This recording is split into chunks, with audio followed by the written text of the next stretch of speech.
تعالى اوريك حبه عظمه ب 10 جنيه. هتشوف حبه ايه تفجيرات بشغل عالي. يلا بينا نشوف قبل وهنفجرها كده نرجع تاني. بص بقى السلم الازاز، يعني اول ما بدأنا السلم الازاز نلاقي الدنيا هنا فيها تحفه. شوف يعني بانوراما او شكل الازاز بشكل عام. خد بالك من الحته دي.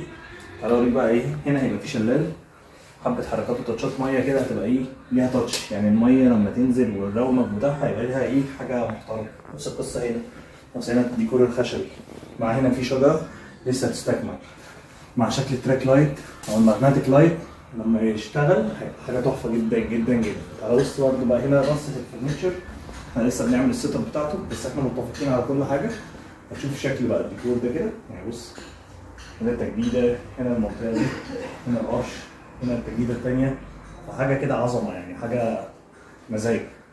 ثم ايه الشفرات، عندي الشفرات تبتدي تبين الدنيا وشكلها لما تقفل حاجه محترمه، الماتيريال محترمه جدا.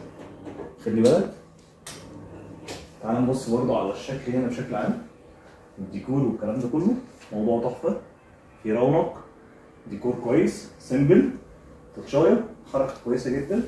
تي في عندي بالديكوريشنز بالدنيا بتاعتي ظابطه، يعني الموضوع فيه مزيكا يعني. تعال نخش نكمل الراوند بتاعتنا. السفره بقى حلم كل ست بيت، حلم ست كل بيت في السفره دي تاتشايه نجفه جميله ستايل شيك.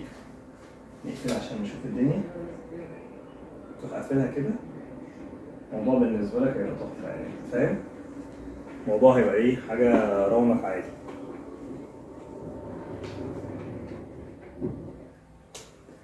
تعال نبص بقى على المكتبه بشياكتها، خليك كده من بعيد اتفرج على الحاجات لسه الانتيكس والديكوريشنز والكلام ده كله. هيبقى لقطه بوم ان شاء الله.